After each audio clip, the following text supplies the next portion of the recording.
Hello.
Thank you for having me. In this chapter, digestion and absorption, we have studied up to transverse section of alimentary canal. Now we are going to enhance our knowledge further about this chapter. Hope you understood what you have read by now. Now I am going to proceed this chapter further, and the topic today which I am going to discuss is complete elementary canal. मैं पूरे elementary कनाल के बारे में आपको बताऊं। मैंने कहा था कि हमारे एलिमेंट्री कनाल को तीन पार्ट्स में डिवाइड करते हैं। The elementary canals are divided into three parts: foregut, midgut, and hindgut. Foregut, इसका याद करने का तरीका मैंने बताया था। स्टार्टिंग का दो पार्ट फोरगट होता है, लास्ट का दो सेगमेंट हिटगट होता है, और इनके बीच में जो भी पार्ट आएगा वो मिडगट आएगा। अगर मैं बात करूं फोरगट की, तो सबसे पहले आएगा माउथ, और उसके बाद ईसोफेगस, जिस ईसोफेगस को हम फूड पाइप भी कहते हैं। और अगर मैं हिंडगट की बात करूं, तो लास्ट वाले दो सेगमेंट्स का नाम बता दो एलिमेंट्री कनाल का। वो होगा रेक्टम और एनस। ये लास्ट वाली दोनों सेगमेंट्स हैं, रेक्टम और एनस, और इसके बीच में जो भी पार्ट आएगा वो मिडगट का पार्ट हो गया। जैसे अब बताओ ईसोफेगस के बाद क्या आएगा। अगर मैं ईसोफेगस की बात करूं, तो सबसे पहला आएगा स्टमक। तो मिडगट में पहला पार्ट जो मैं लिखूंगा वो लिखूंगा स्टमक के बारे में। अच्छा, स्टमक के बाद क्या आएगा? Small intestine. और अगर मैं स्मॉल इंटेस्टाइन की बात करूं, तो इसको हम तीन पार्ट्स में डिवाइड कर लें। एक डुओडेनम, दूसरा जेचनम, और तीसरा इलियम। ये स्मॉल इंटेस्टाइन के तीन पार्ट्स हैं। उसके बाद आएगा large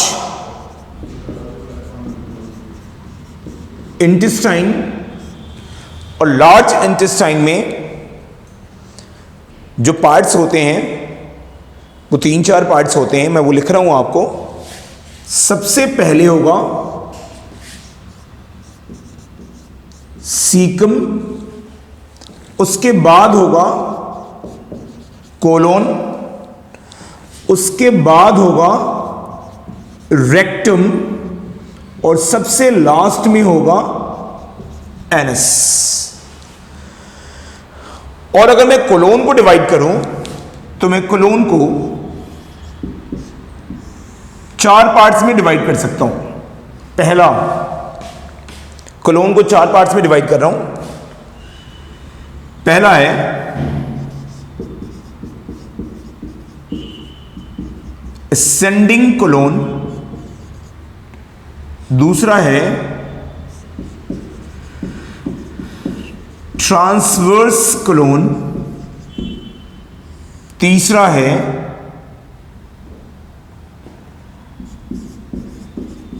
descending colon,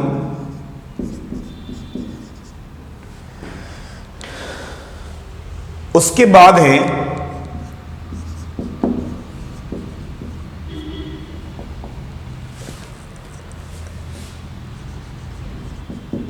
sigmoid colon,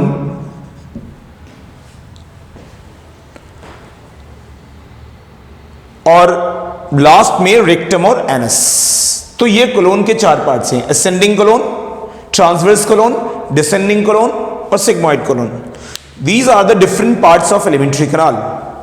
बहुत सिंपल से जल्दी फटाफट देखते हैं। Foregut, midgut, hindgut. फोरगट में माउथ और ईसोफेगस आ गया, जिसे हम फूड पाइप कहते हैं। मिडगट में स्टमक, स्मॉल इंटेस्टाइन के 3 parts, duodenum, jejunum, ileum. Large intestine की 4 parts, caecum, colon, rectum, anus. Colon की 4 पार्ट्स हो गई, ascending colon, transverse colon, descending colon, sigmoid colon, और सबसे लास्ट में एनस हो गया बेटा पे। तो ये हमारा एलिमेंट्री कैनाल का पार्ट है। मैं इसको इधर फर्दर एक्सप्लेन कर दूं डायग्रामेटिकली। देखो बेटा, सबसे पहले होता है हमारा माउथ। अगर हम सबसे पहली बात करें यहां पे, तो दिस इज द माउथ, और मैं भी माउथ के बारे में फर्दर आगे डिस्कस करूंगा। माउथ के बाद आपका जो नेक्स्ट पार्ट है, आप देख सकते हैं बेटा पे, वो है ईसोफेगस। ये मैंने लेबलिंग कर रखा है, ईसोफेगस, जैसे हम फूड पाइप कहते हैं। और ये जो एक पाइप अलग की तरफ जा रही है, अलग रास्ते में जा रही है, this is the trachea, wind pipe. याद रखिएगा, ये ट्रैकिया होता है, दिस इज द ट्रैकिया। समझ में आया? और नेक्स्ट उसके बाद है आपका स्टमक। ये स्टमक है आपका, आप देख सकते हो, this is the right part of the body and this is the left part of the body. ये मेरी बॉडी का राइट पार्ट है, ये मेरी बॉडी का लेफ्ट पार्ट है। अब डायग्राम को भी राइट और लेफ्ट में डिवाइड कर लो। ये वाला राइट पार्ट है एंड ये वाला लेफ्ट पार्ट है। तो अब बताओ मुझे कि हमारा स्टमक कहां पे है? हमारा स्टमक हमारे राइट साइड पे है या लेफ्ट साइड पे है?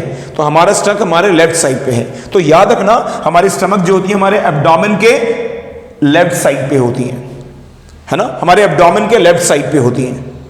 और मैं अपने एब्डोमेन को, अगर मैं अपने बॉडी कैविटी को, अगर मैं अपने बॉडी कैविटी को 2 पार्ट में डिवाइड करना चाहूं, तो मैं ये 2 पार्ट कौन कौन सा कहूंगा?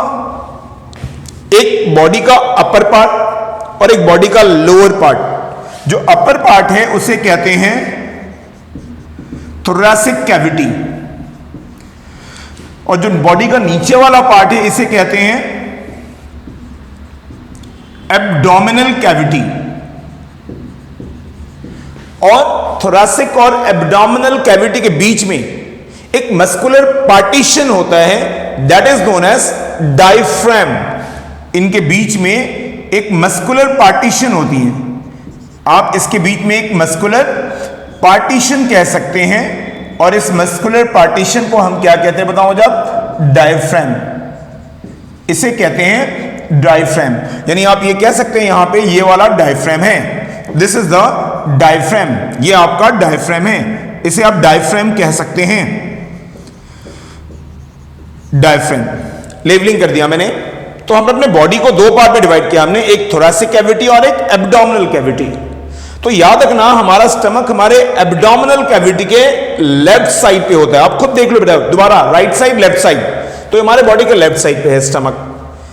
और अगर मैं यहां पे स्टमक को डिवाइड करूं, तो भी मैं डिवाइड करने जा रहा हूं। स्टमक को अगर मैं डिवाइड करूं, if I divide the part of stomach, तो हम अपने स्टमक को कितने पार्ट में डिवाइड कर लेंगे? हम अपने स्टमक को 4 पार्ट में डिवाइड कर लेंगे। पहला है कार्डियक रीजन, कार्डियक रीजन। दूसरा है fundic region, FUNDIC, fundic region. उसके बाद है बॉडी, और उसके बाद है पाइलोरिक। अब खुद देखिए बेटा पे, the stomach has been divided into 4 parts. In the stomach of human do not have any chambers. हमारे स्टमक में कोई चेंबर्स नहीं होता। हमारी स्टमक सिंपल स्टमक होती है। जिन स्टमक में चेंबर्स होती हैं उसे कंपाउंड स्टमक कहते हैं। हमारा स्टमक कंपाउंड नहीं होता, हमारा स्टमक सिंपल स्टमक होता है। हमारे स्टमक के पार्ट्स होते हैं और वो 4 पार्ट्स हैं। कार्डियक रीजन बोला मैंने, fundic region, body and pyloric region, pyloric region. तो याद रखिएगा बेटा पे, ये हमारे स्टमक का पार्ट है। स्टमक के इस पार्ट को, this part is known as cardiac region. इसे हम कार्डियक रीजन कहते हैं। This is known as cardiac region. दूसरा, कार्डियक रीजन के बाद अगर हम बात करें तो ये कार्डियक रीजन हो गया, और ये क्या होगा बताओ जब? दिस इज द फंडिक, इसे कहते हैं फंडिक। ये फंडिक रीजन है।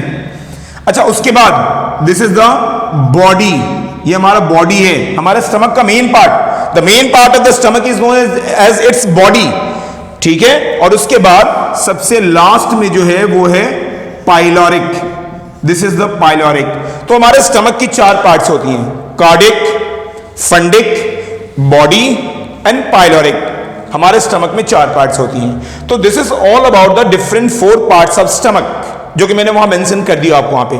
अब स्टमक के बाद आए स्मॉल इंटेस्टाइन। अब स्टमक के बाद आएंगे तो क्या होगा?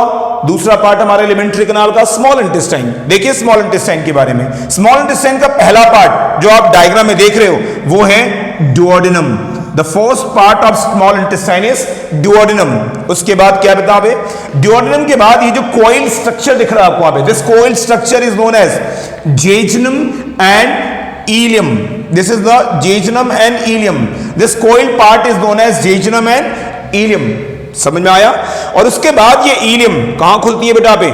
It opens into the large intestine. तो स्मॉल पार्ट इंटेस्टाइन की 3 पार्ट हो गई, डुओडेनम, जेजुनम और इलियम। अब ये इलियम कहां खुलती है बेटा पे? This opens into the large intestine and the first part of the large intestine is caecum.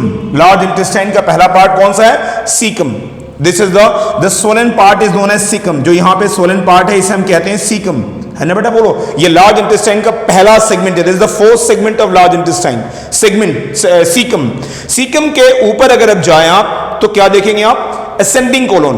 ये ऊपर की तरफ जा रही है, it's going upward and that's why it is known as ascending colon. This is transverse in position, that's why this is known as transverse colon. Again this large intestine moves down and this is known as descending colon. This is known as ascending colon and this is known as descending colon. इसे हम कहते हैं descending. descending का मतलब ये नीचे आता है बेटा पे, इसको हम लोग कहते हैं डिसेंडिंग कोलोन। और सबसे लास्ट में क्या है बता पे? Sigmoid colon. ये सिग्मोइड कोलोन जो होती है वो थोड़ा सा यू शेप्ड होती है बेटा पे, थोड़ा सा बेंट हो जाती है यहाँ पे। ये इसे हम कहते हैं सिग्मोइड कोलोन। और लास्ट में क्या होगा बताओ जब? रेक्टम और एनस।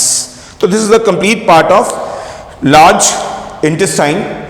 और मैं आगे आपको बताऊंगा कि हमारे जस्ट सीकम के एपिकल पार्ट पे अगर हम देखें, हमारे सीकम का जो एपिकल पार्ट है, जहां पे आप कह सकते हो 2 से 3 metre below the ileocaecal junction, जहां हमारा इलियोसिकल जंक्शन होता है, जहां हमारा इलियम हमारे सीकम से मिलता है, उसे कहते हैं इलियोसिकल जंक्शन। इस इलियोसिकल जंक्शन के 2 या 3 मीटर बिलो एक पॉइंटेड फिंगर लाइक स्ट्रक्चर होती हैं and this is known as vermiform appendix. इसे कहते हैं वर्मीफॉर्म अपेंडिक्स। मैं इसे VA लिख दे रहा हूं बेटा पे, it means that vermiform appendix. और याद रखना ये हमारे बॉडी का वेस्टिजियल ऑर्गन है, हमारे एलिमेंट्री कनाल का ये वेस्टिजियल ऑर्गन है। अगर पूछे आपसे कि व्हाट आर वेस्टिजियल ऑर्गन, तो ये बता देना कि वो ऑर्गन जो हमारे एंसेस्टर्स में कभी काम कर रहा था, हमारे बॉडी में ये होता तो है लेकिन फंक्शनलेस होता है। हमारे एलिमेंट्री कनाल में ये कोई काम नहीं करता और ऐसे ऑर्गन को हम कहते हैं वेस्टिजियल ऑर्गन। तो याद रखना हमारा वर्मीफॉर्म अपेंडिक्स वेस्टिजियल ऑर्गन है। पोजीशन क्लियर कर दिया मैंने आपको। हमने कहा कि जहां इलियोसिकल वाल्व होती है, जो इलियोसिकल वाल्व है, जो इलियोसिकल जंक्शन है, सॉरी इलियोसिकल जंक्शन है, उस इलियोसिकल जंक्शन के 2 से 3 मीटर बिलो नीचे की तरफ आए तो एक फिंगर लाइक प्रोजेक्शन मिलेगा आपको वहां पे and this is known as vermiform appendix and this is a vestigial organ. याद रखना मैं ये कह सकता हूं कि जो वर्मीफॉर्म अपेंडिक्स होती हैं, वर्मीफॉर्म अपेंडिक्स होती हैं, ये हमारे एलिमेंट्री कनाल का वेस्टिजियल ऑर्गन है। This is the vestigial organ of our alimentary canal. और मैंने वेस्टिजियल ऑर्गन के बारे में आपको बता दिया। तो आप खुद देख रहे बेटा पे, हमने कहा था आपको कि हमारे एलिमेंट्री कनाल से कुछ एसोसिएटेड ऑर्गन्स होती हैं और जो हमारे डाइजेशन में हेल्प करती हैं। और उन ऑर्गन्स के बारे में बता दूं आपको, लिवर, आप देख सकते हो ये डायग्राम में, दिस इज द लिवर, ये हमारे एलिमेंट्री कनाल का लिवर है। और अगर मैं लिवर का पोजीशन पूछूं तो बहुत सिंपल है, आप खुद देख ले, this is the right side of the abdomen body and this is the left side. तो हमारे राइट साइड पे दिस साइड, ये राइट साइड, तो लिवर हमारे एब्डोमेन के राइट साइड पे होती हैं। और आपको बता दिया, आपको बॉडी को 2 पार्ट में डिवाइड किया, थोरैसिक और एब्डोमिनल कैविटी। तो हमारे एब्डोमिनल कैविटी के राइट साइड पे लिवर है, ठीक है। और जस्ट लिवर के नीचे गॉल ब्लैडर है, देख सकते हैं आप, a small sac like structure is known as gall bladder and this is the structure known as pancreas, जो डुओडेनम के लूप में है। इस डुओडेनम के लूप में एक स्ट्रक्चर दिख रहा है आपको, वहां पे लीफ लाइक स्ट्रक्चर दिख रहा है, जिसे हम कहते हैं पेनक्रियाज। तो ये हमारे बॉडी में मेन, हमारे एलिमेंट्री कनाल में ये these are the 3 most important associated organs involve in digestion along with our elementary canal। यानी मैंने आपको कहा था हमारे डिजेस्टिव सिस्टम की 2 पार्ट होती हैं, एलिमेंट्री कनाल जिसको गैस्ट्रो इंटेस्टिनल ट्रैक्ट भी कहते हैं और दूसरा associated organ and these organs are liver, gall bladder and pancreas. They are involve in digestion, they helps in digestion. तो मैंने आपको कंप्लीट एलिमेंट्री कनाल को क्लासिफाई कर दिया। यहां पे हमारी कंप्लीट एलिमेंट्री कनाल कितने पार्ट्स में बटी हुई है। देखो हमारे माउथ में कुछ सेलिवरी ग्लैंड भी होती है, जो मैंने बताया आपको। वहां पे हमारे माउथ के पेरिफेरी पे, हमारे माउथ के चारों तरफ जो होती हैं, वो हमारे माउथ में सेलिवरी ग्लैंड होती हैं जो सेलिवरी जूस का सिक्रीशन करती हैं। अब मैं आपको पूरे एलिमेंट्री कनाल के बारे में डिस्क्राइब एक एक करके सेगमेंट करने जा रहा हूं और इसको फिर आगे फर्दर आगे लेके चलूंगा। तो सबसे पहले मैं स्टार्ट करूंगा माउथ से। जो सबसे पहला पार्ट है वो कौन सा है? माउथ। उसके बाद बताऊंगा मैं ईसोफेगस, उसके बाद स्टमक, उसके बाद small intestine, duodenum, jejunum, ileum, उसके बाद large intestine, caecum, colon, rectum, anus, ठीक है। और उसके बाद आपको पता है कि कोलोन की 4 सेगमेंट्स होती हैं, ascending colon, transverse colon, descending colon and sigmoid colon. Clear बेटा, बोलो है ना। तो ये हमारा पूरा एलिमेंट्री कनाल। स्टमक की 4 पार्ट्स बता दी मैंने आपको, cardiac region, fundic region, body and pyloric region. और हमारे बॉडी में स्टमक कैसी होती है? Simple stomach. याद रखिएगा हमारा स्टमक जो होता है वो सिंपल स्टमक होता है। Why the stomach are simple? Because the stomach of human do not have any compartment. हमारे स्टमक में कोई कंपार्टमेंट नहीं है, पार्ट्स हैं। समझ में आ गया? उसे कहते हैं हम सिंपल स्टमक। अगर हम रुमिनेंट्स की बात करें, रुमिनेंट्स जो चबाने वाले जो गाय भैंस होते हैं, रुमिनेंट्स की बात करें, कैटल्स की बात करें, तो उन रुमिनेंट्स में जो स्टमक होती हैं वो कंपाउंड स्टमक होती हैं। उनकी स्टमक कंपाउंड होती हैं और उनके स्टमक में 4 पार्ट्स होते हैं, रुमेन, रेटिकुलम, ओमैसम, एबोमैसम। तो हमें ये एनसीईआरटी में नहीं है, ये मैंने बता दिया कि जो रुमिनेंट्स होती हैं उनकी स्टमक कंपाउंड स्टमक होती हैं, उनके स्टमक में 4 अलग अलग चेंबर्स होते हैं, ठीक है। लेकिन हमारे स्टमक में कोई चेंबर और कोई पार्टीशन नहीं होता, पार्ट्स होती हैं, इसलिए हमारा स्टमक क्या होता है, सिंपल स्टमक होता है। अब जो मैं आगे बताने जा रहा हूं वो माउथ से स्टार्ट करने जा रहा हूं।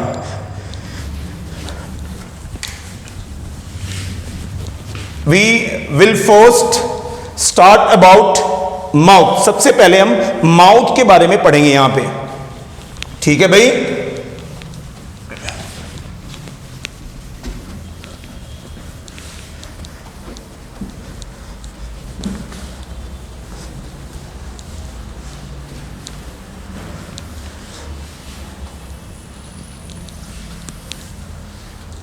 चलिए लेट्स स्टार्ट।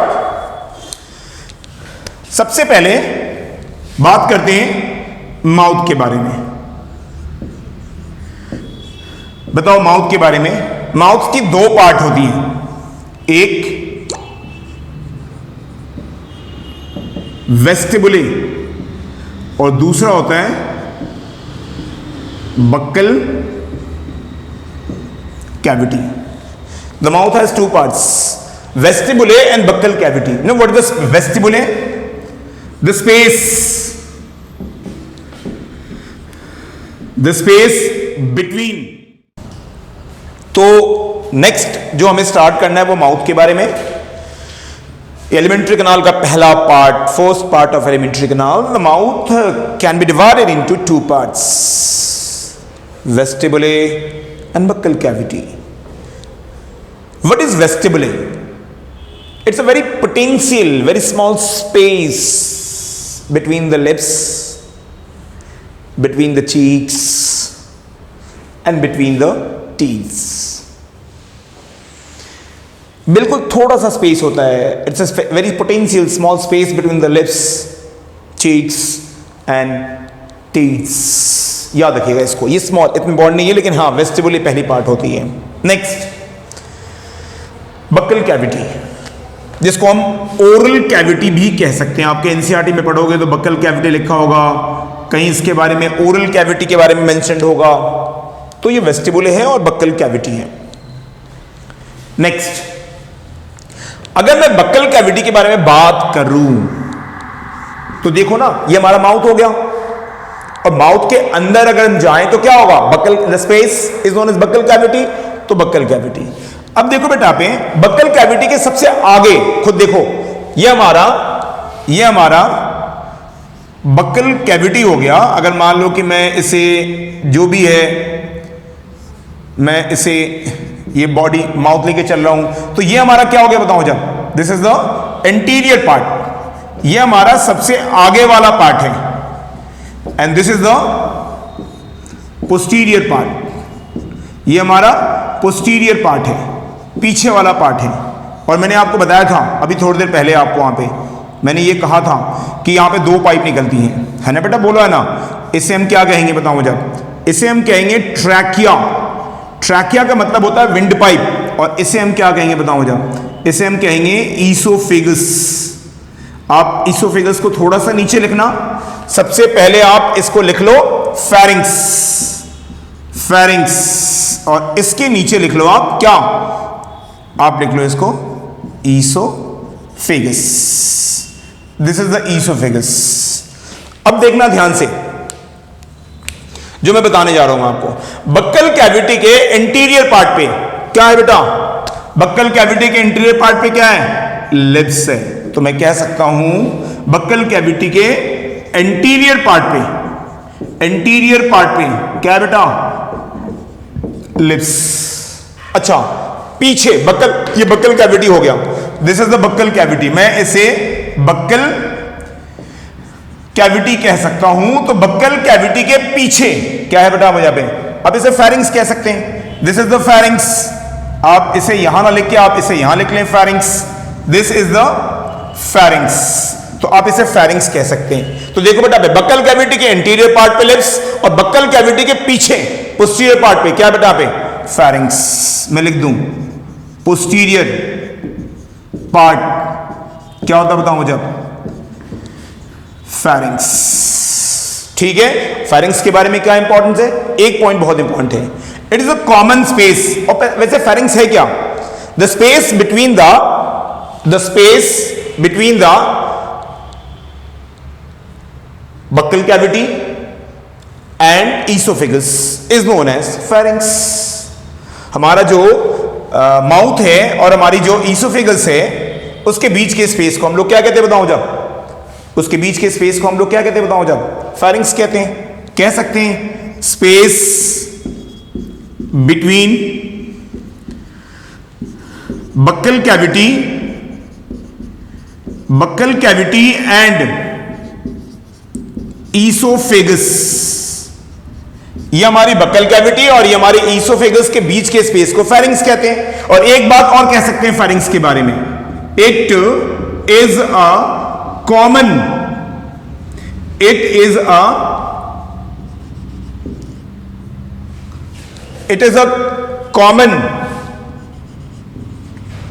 ओपनिंग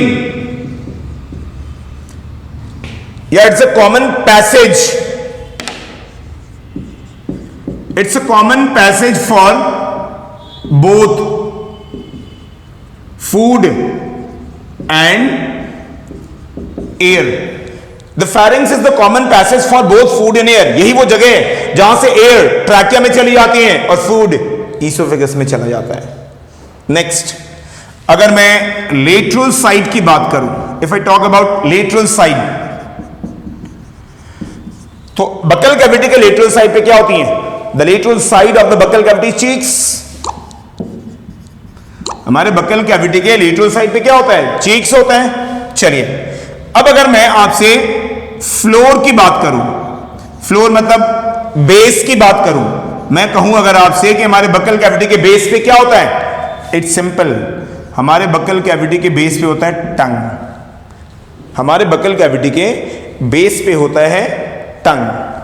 ठीक है बेटा, बोलो है ना? अच्छा, अगर मैं रूफ की बात करूं, छत की बात करूं, बक्कल कैविटी के ऊपर की बात करूं, अगर मैं इस वाले पार्ट की बात करूं, रूफ की बात करूं, तो यहां पे क्या होता है? पैलेट, अ बोनी स्ट्रक्चर, पैलेट। हमारे बक्कल कैविटी के रूफ पे होता है पैलेट, और पैलेट को दो पार्ट में डिवाइड कर लो। एक तो हो गया हार्ड पैलेट, दूसरा हो गया सॉफ्ट पैलेट। तो मैं ये कह सकता हूं anterior superior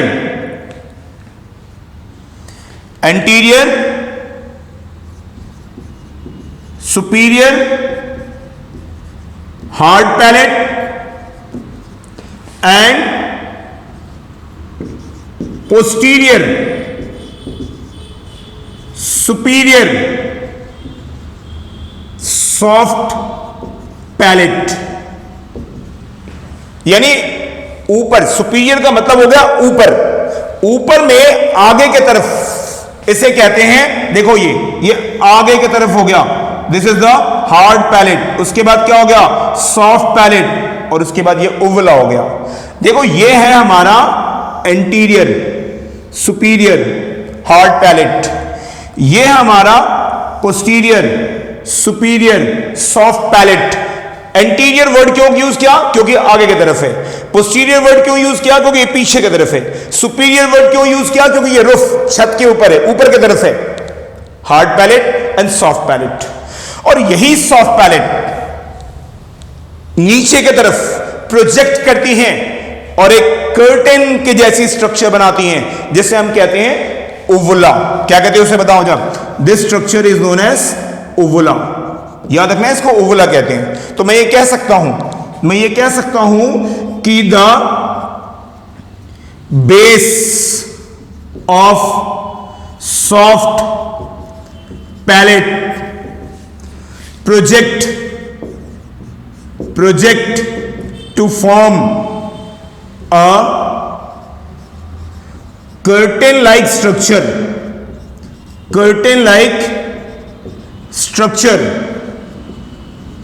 known as the base of soft palate projects to form a curtain like structure known as uvula, uvula, uvula।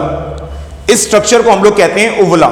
यानी हमारी सॉफ्ट पैलेट की जो बेस होती हैं वो नीचे की तरफ प्रोजेक्ट करती हैं और एक कर्टेन की तरह स्ट्रक्चर बनाती हैं जिसे हम उवुला कहते हैं। This is known as uvula. Now the next thing is, हमने बक्कल कैविटी के बारे में पूरा पढ़ लिया। हमारे बक्कल कैविटी के इंटीरियर पार्ट पे आगे की तरफ लिप्स हैं, पोस्टीरियर पार्ट पे फेरिंग्स, पीछे की तरफ फेरिंग्स के बारे में बता दिया। It's a common passage for both food and air. और फेरिंग्स है क्या?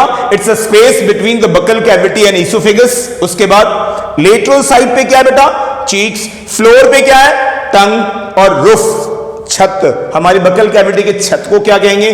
पैलेट। और पैलेट का दो पार्ट हो गया, छत का आगे वाला हिस्सा इंटीरियर पार्ट हार्ड पैलेट कहलाएगा, पीछे वाला हिस्सा सॉफ्ट पैलेट कहलाएगा। और इसी सॉफ्ट पैलेट की जो बेस होती है वो प्रोजेक्ट करती है नीचे की तरफ और एक कर्टेन लाइक स्ट्रक्चर बनाती हैं जिसे हम उवुला कहते हैं। कभी आप अपने मुंह को आईने के सामने खोलना, मिरर के सामने खोलना, आपको एक पर्दे की तरह लटका हुआ स्ट्रक्चर दिखेगा और उसी को हम लोग कहते हैं उवुला। क्या कहते हैं उसे बेटा? उवुला। अब अगर मैं पूछूं आपसे एक क्वेश्चन, और बहुत सिंपल क्वेश्चन है, फंक्शन ऑफ उवुला। अगर मैं उवुला के बारे में बताऊं तो क्या बताओगे? What is the function of उवुला? तो याद रखना, देखो, हेल्प्स इन स्पीचिंग, बोलने में हेल्प करता है, कफिंग, डेग्लूटेशन, खाने को निगलने में हेल्प करता है, and closes the nasal opening when we engulf the food. जब हम खाने को इनगल्फ करते हैं तो यह हमारे नेजल ओपनिंग को बंद करता है। अगर यह उवुला नहीं होता तो क्या होता? हम खाना खाते हैं, हम खाना निगलते हैं और निगलने के साथ ही क्या होता है? हमारे नाक से बाहर चला आता। क्योंकि जो हमारी नेजल ओपनिंग है बक्कल कैविटी में वो बंद हो जाता है और उसे बंद करने के लिए कौन इन्वॉल्व है? कौन रिस्पॉन्सिबल है? उवुला रिस्पॉन्सिबल है। तो ये उवुला करता क्या है ये मैंने बता दिया आपको। वहां पे उवुला जो है वो कफिंग में हेल्प करता है, स्नीजिंग में हेल्प करता है। मैं एक वर्ड और लिख सकता हूं, स्नीजिंग, है ना?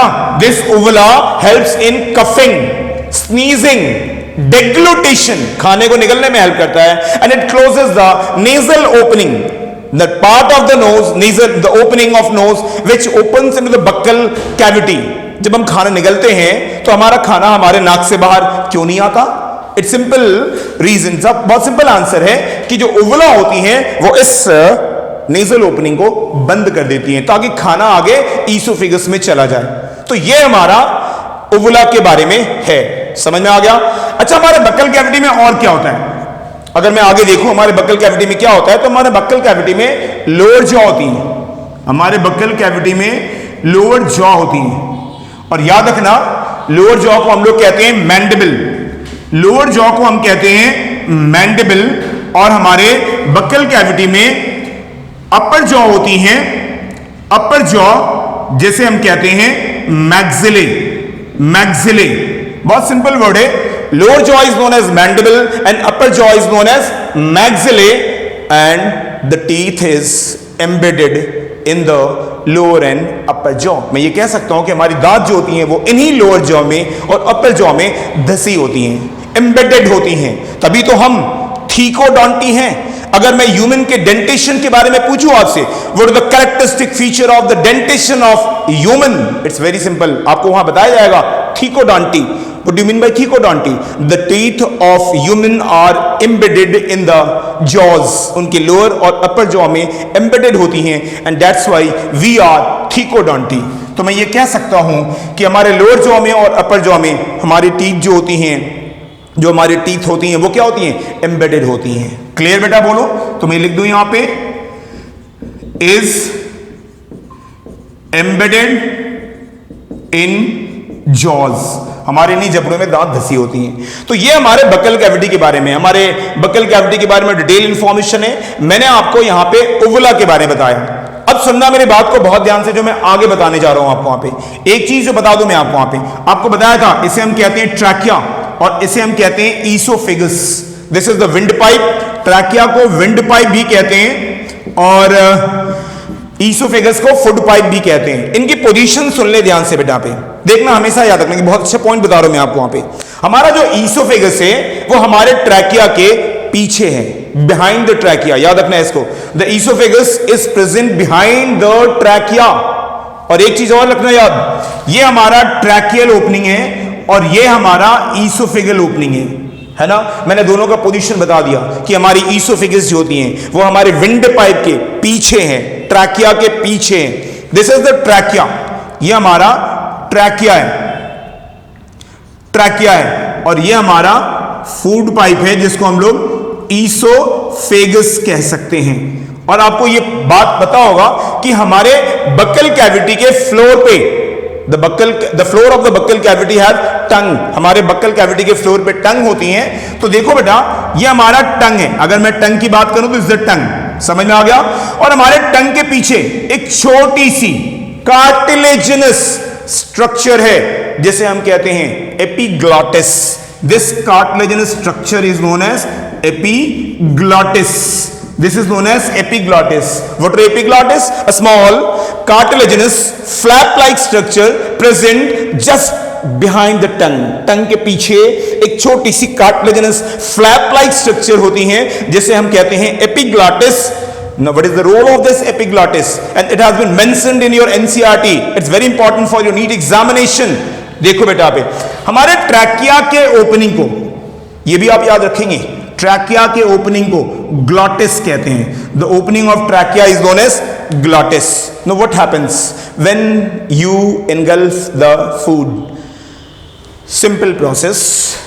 When we engulf the food, the epiglottis present behind the tongue closes the opening of trachea known as glottis and prevents the food to enter the windpipe and the food passes into the esophagus. It's very simple.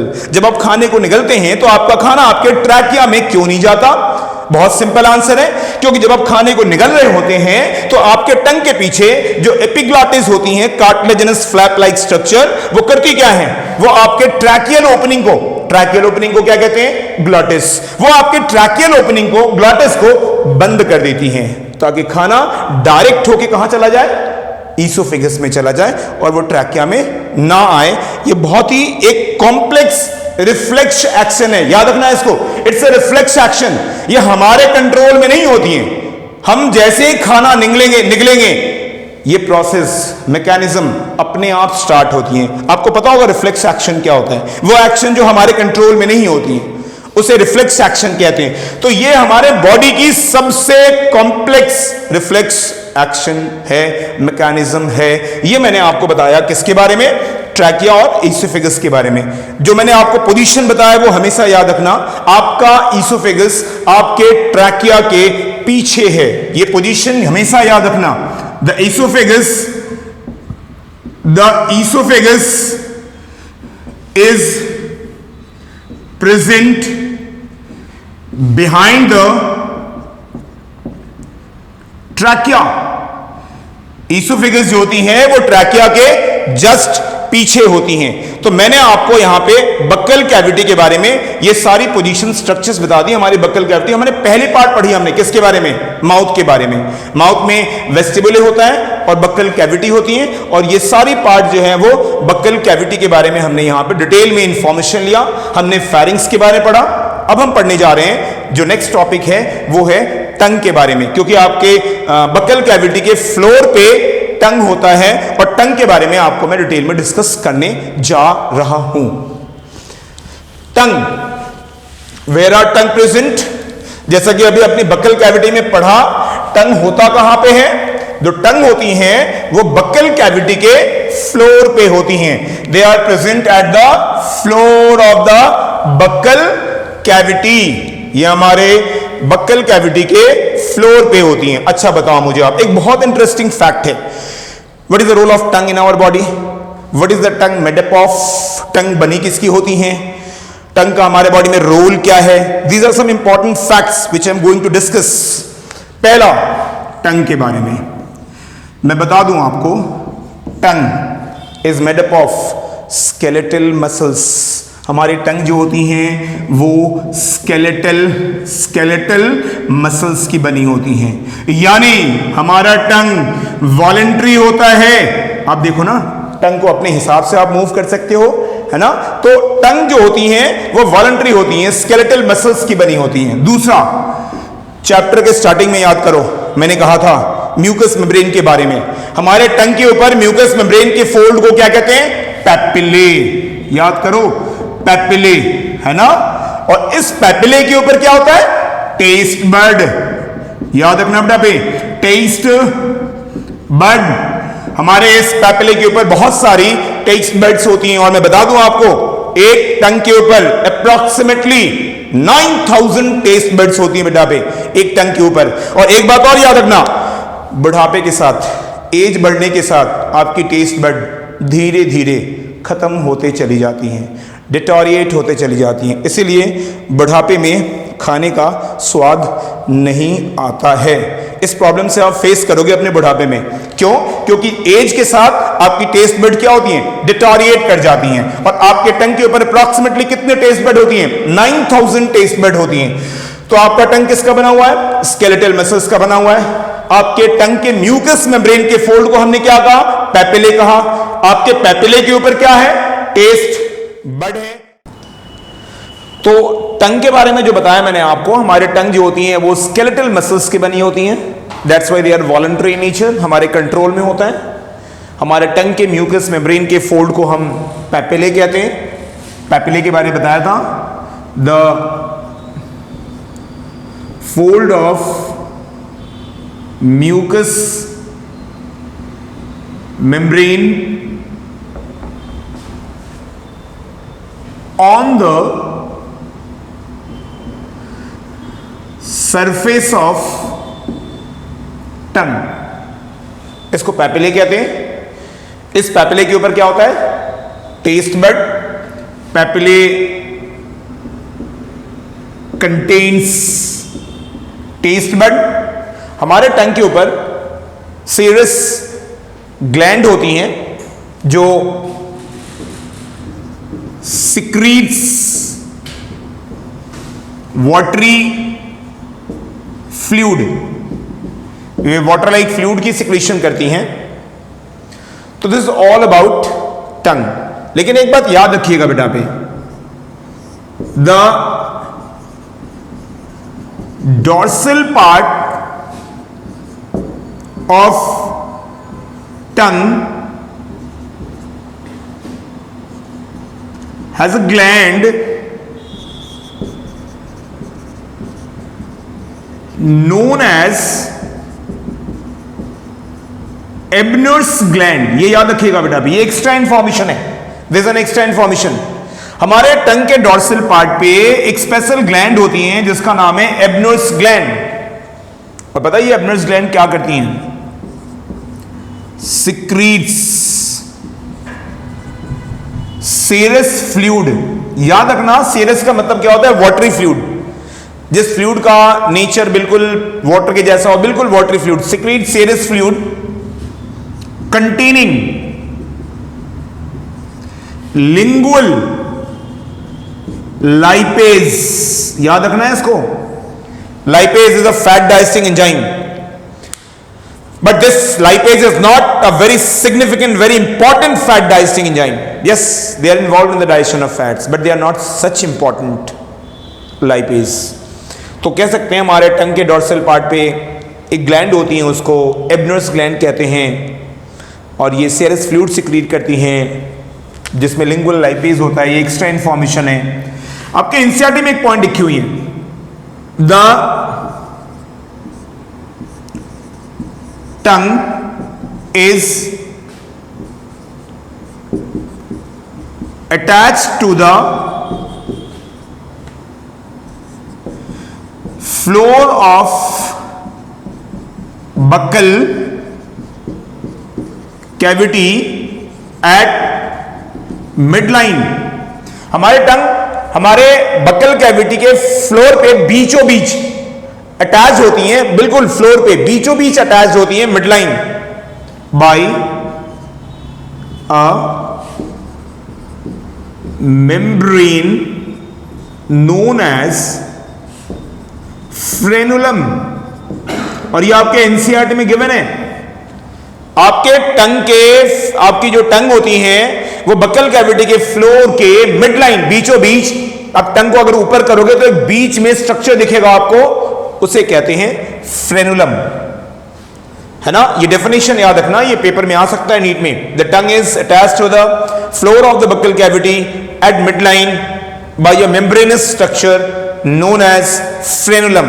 तो ये मैंने आपको टंग के बारे में बताया। और टंग होती कहां पे, आपको पहले पोजीशन क्लियर कर दिया था। कहां पे होती बेटा पे, present at the floor of buckle cavity. ये बक्कल कैविटी के फ्लोर पे होती हैं। ये बनी किसकी होती हैं, मैंने आपको इसके बारे में बता दिया। आपको टंग के ऊपर जो पैपिले होती हैं उसके ऊपर टेस्ट बड होता है। मैंने कह दिया कि अप्रोक्सीमेटली 9,000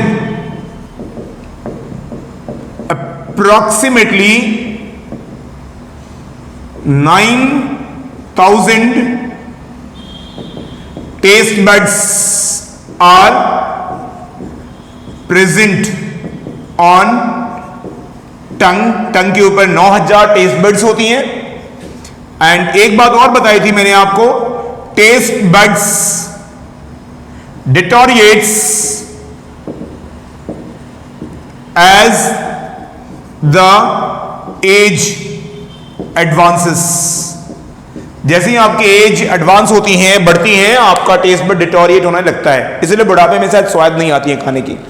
अब नेक्स्ट जो मैं आपको अगला टॉपिक करवाने जा रहा हूं वो है पैपिले के बारे में। और याद रखिएगा मैं आपको पैपिले के बारे में डिस्कस करने जा रहा हूं। टंग के बारे में हो गया, अब नेक्स्ट जो है वो है पैपिले के बारे में।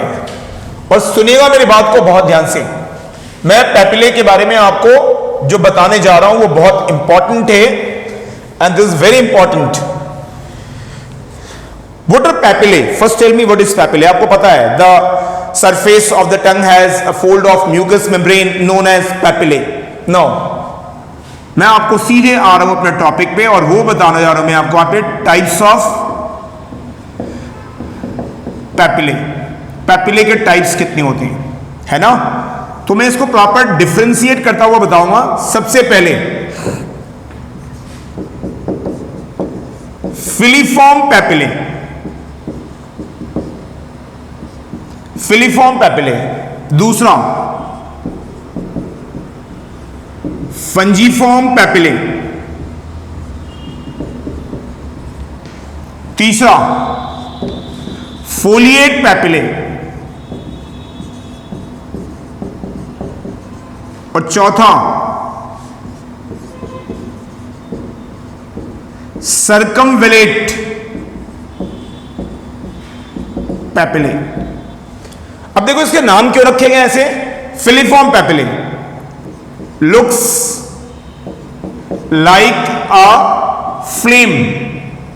बेसिकली ये फ्लेम की तरह लगता है, फ्लिकरिंग फ्लेम। जब आप कोई दीप जलाओगे तो उसकी जो लौ होती है, फ्लेम होती है, बिल्कुल वो उसके जैसा लगता है, इसीलिए इसका नाम रखा गया फिलीफॉर्म पैपिले। दूसरा फंजीफॉर्म पैपिले। नाम फंजीफॉर्म का मतलब looks like a head of fungus. ये फंगस के हेड के जैसा लगता है, इसलिए इसको फंजीफॉर्म कहते हैं। फोलिएट, ये लीफ की तरह होता है, पत्तियों के जैसा होता है, इसलिए इसको हम लोग फोलिएट पैपिले कहते हैं। सर्कमवेलेट, ये वी शेप्ड होता है बेटा पे, दिस इज वी शेप्ड। याद रखना ये वी शेप्ड होता है, इसलिए इसको हम लोग सर्कमवेलेट पैपिले कहते हैं। नाउ फोलिएट पैपिले, मैं ये कह सकता हूं ये स्मॉलेस्ट पैपिले हैं। ये न्यूमरस पैपिले हैं।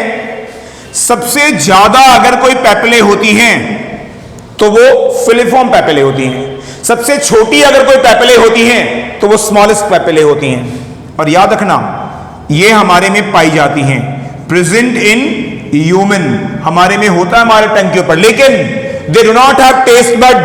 याद रखना है इसको, they do not have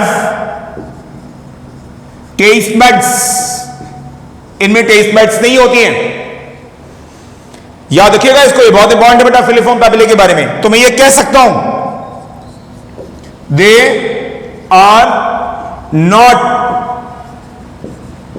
responsible for sensation of taste, ये टेस्ट के लिए रिस्पॉन्सिबल नहीं होती हैं।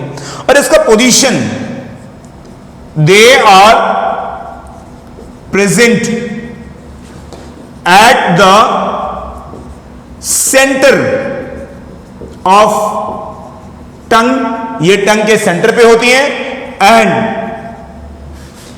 अपर पार्ट ऑफ टंग, ये हमारे टंग के ऊपर वाले हिस्से में होती हैं। बहुत समझ में आया? They are present at the centre of the tongue and at the upper part of the, centre के थोड़ा सा ऊपर की तरफ ये होती है फिलिफॉर्म पैपिले। ये इसमें टेस्ट बड नहीं होता, they not have taste bud. दूसरा आ जाओ बेटा पे, फंजीफॉर्म पैपिले। अगर मैं कहूं आपसे तो 8 to 10 इन नंबर, इसकी संख्या जो होती है वो 8 से 10 होती है। और ये कहां पाई जाती हैं? ये ह्यूमन में होता है बेटा पे, प्रेजेंट इन ह्यूमन, ठीक है। और ये पाया कहां जाता है? ये टंग के टिप पे और लेटरल साइड पे। देखो बेटा ये टंग है, दिस इज द टंग, तो ये टिप पे होगा और लेटरल साइड पे होगा, ये टिप पे होगा और लेटरल साइड पे होगा। तो कह दो वहां पे present at tip and lateral side of tongue. अच्छा बताओ इस पे कौन कौन सी टेस्ट बड होती है? अगर बताओ मैं तो ये कह सकता हूं they have the taste bud for salt and salt. इसके ऊपर जो टेस्ट बड होती है वो सॉल्ट के लिए होती है और सॉल्ट के लिए होती है। देख समझ में आया? They have taste bud for salt and salt, ये सॉल्ट और सॉल्ट के लिए इसके ऊपर टेस्ट बड होती हैं, ठीक है। ये टंग के लेटरल साइड पे होती हैं और टिप पे होती हैं। और एक चीज और बेटा पे, they have taste bud for salt and sweet जैसे देखो यहां पे ये जो है वो स्वीट टेस्ट के लिए है, यहां पे जो टेस्ट बड्स होती हैं वो स्वीट के लिए होती हैं। लेटरल साइड पे इधर की तरफ होती हैं सॉल्ट के लिए और इधर की तरफ होगी सॉल्ट के लिए। अच्छा यहां पे जो टेस्ट बड होगी वो किसके लिए होगी बताओ? जब सॉल्ट के लिए, ये होगी सॉल्ट के लिए। और यहां पे किसके लिए होगी बताओ? जब यहां पे जो टेस्ट बड होगी वो किसके लिए होगी बताओ? जब बिटर के लिए होगी। तो ये पूरा टंग का एरिया है जहां पे कौन कौन सा टेस्ट बड किस टेस्ट के लिए टेस्ट बड पाया जाता है वो मैंने बता दिया आपको। मैंने आपको फिंजीफॉर्म पैपिले के बारे में बताया, 8 से 10 संख्या में होती हैं, हमारे में होती है, ह्यूमंस में होता है। इनमें टेस्ट बड होता है, ये टंग के टिप पे होता है और लेटरल साइड पे होता है, ठीक है। और इसके ऊपर सॉल्ट और स्वीट के लिए टेस्ट बड्स होती हैं। आगे आओ नेक्स्ट, फोलिएट पैपिले। पहली बात एक ही चीज याद रखना है, they are absent in human, they are absent in human, ये ह्यूमन में एब्सेंट होती हैं। They are not present in human, याद रखना बेटा पे, ये ह्यूमन में नहीं होता। कौन सा? Folate papillae.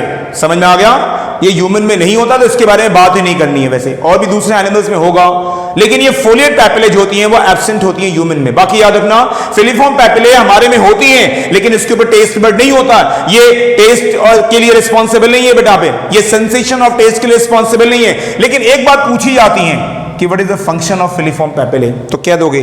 They helps to clean the mouth, they help in swallowing and speaking. ये आप कह सकते हो फंक्शन किसका? फिलिफॉर्म पैपिले का।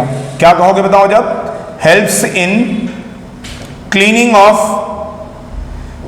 ऑफ माउथ स्वेलोइंग, आपको खानों को निगलने में हेल्प करेगा, एंड स्पीकिंग, याद रखना है इसको, एंड स्पीकिंग, क्योंकि इसकी सरफेस रफ होती है बेटा, इसीलिए ये काम करते हैं बेटा पे, बाकी ये टेस्ट के लिए रिस्पॉन्सिबल नहीं है।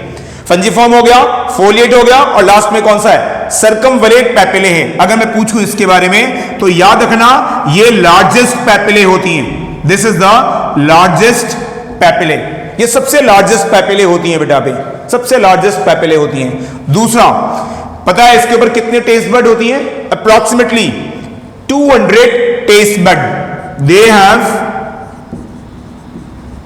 200 टेस्ट बड्स होती हैं, और किसके लिए होती है, फॉर बिटर, ये बिटर के लिए इसके ऊपर टेस्ट बड होती हैं। और ये होती कहां पे, they are present at the base of the tongue, ये टंग के बेस पे होती हैं, कह सकते हो they are present at the base of tongue, ये हमारे टंग के बेस पे होती हैं। बहुत साफ साफ बातें लिखी मैं, difference, filiform, fungiform, foliate, circumvallate, smallest papillae, filiform papillae, largest papillae, circumvallate papillae, V shape papillae, circumvallate papillae, है ना, flame like papillae, filiform papillae, ये हमारे में होता है, बिल्कुल होता है। इसके ऊपर टेस्ट बड नहीं होती हैं, ये टेस्ट के सेंसेशन के लिए रिस्पॉन्सिबल नहीं है। फिलीफॉर्म पैपिले, फंजीफॉर्म पैपिले हमारे में होता है। इसके ऊपर कौन कौन सी टेस्ट बड होती हैं, इसके ऊपर सॉल्ट के लिए, सॉल्ट के लिए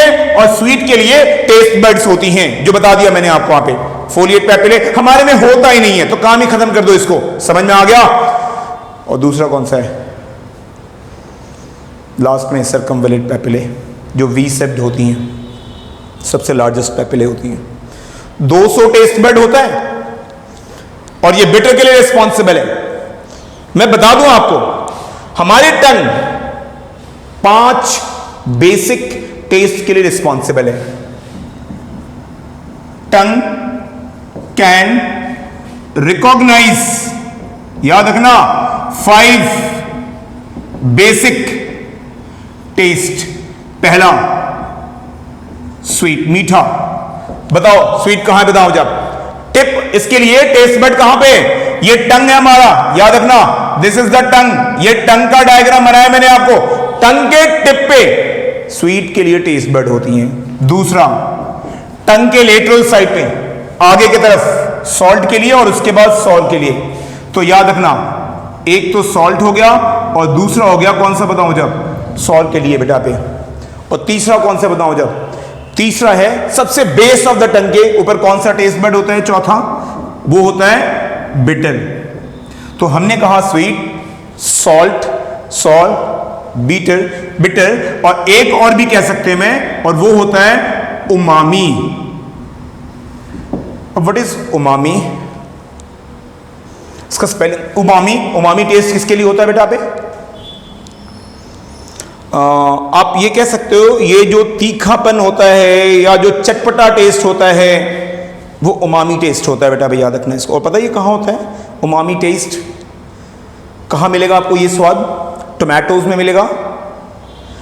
जब आप टमाटर खाओगे तो उसका जो स्वाद टेस्ट होगा वो उमामी टेस्ट कहते हैं उसे। या फिर आप ग्रीन टी जब पियोगे तो उसका जो थोड़ा सा जो तीखापन और चटपटा स्वाद आता है वो उमामी टेस्ट कहते हैं। तो हमारे टंग के ऊपर 5 बेसिक टेस्ट बड्स होती हैं। और एक लास्ट पॉइंट याद रखना बेटा पे, जैसे मैंने कहा कि टंग के ऊपर अलग अलग एरियाज हैं अलग अलग टेस्ट के लिए।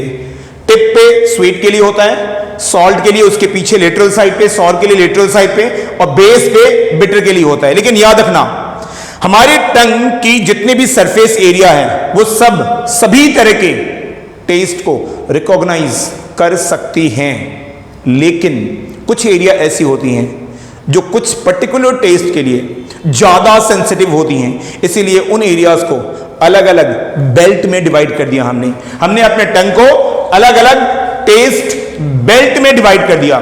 यानी ये वाला बेल्ट स्वीट के लिए है, ये वाला बेल्ट सॉल्ट और सॉर के लिए है लेटरल साइड, और बेस बिटर के लिए है। लेकिन इसका मतलब ये नहीं, याद रखना मैंने जो पॉइंट बताया वो बहुत क्लियर है। हमारी पूरी टंग सभी तरह के, पूरी टंग का सरफेस एरिया अलग अलग टेस्ट के लिए को, सभी तरह के टेस्ट को रिकॉग्नाइज कर सकता है, लेकिन कुछ पर्टिकुलर एरिया ऐसी होती हैं जो किसी खास टेस्ट के लिए डेवलप्ड होती हैं, वो बहुत ज्यादा वहां पे स्टिमुलेट, बहुत जल्दी स्टिमुलेट हो जाती हैं वो उस टेस्ट के लिए, इसलिए वो उस टेस्ट के नाम से जाना जाता है। लेकिन वैसे हमारी पूरी टंग की सरफेस सभी तरह के टेस्ट को रिकॉग्नाइज करती हैं, लेकिन उसके बावजूद भी हम अपने टंग को अलग अलग टेस्ट बेल्ट में डिवाइड करते हैं, और ये आपके सामने डायग्राम बना हुआ है।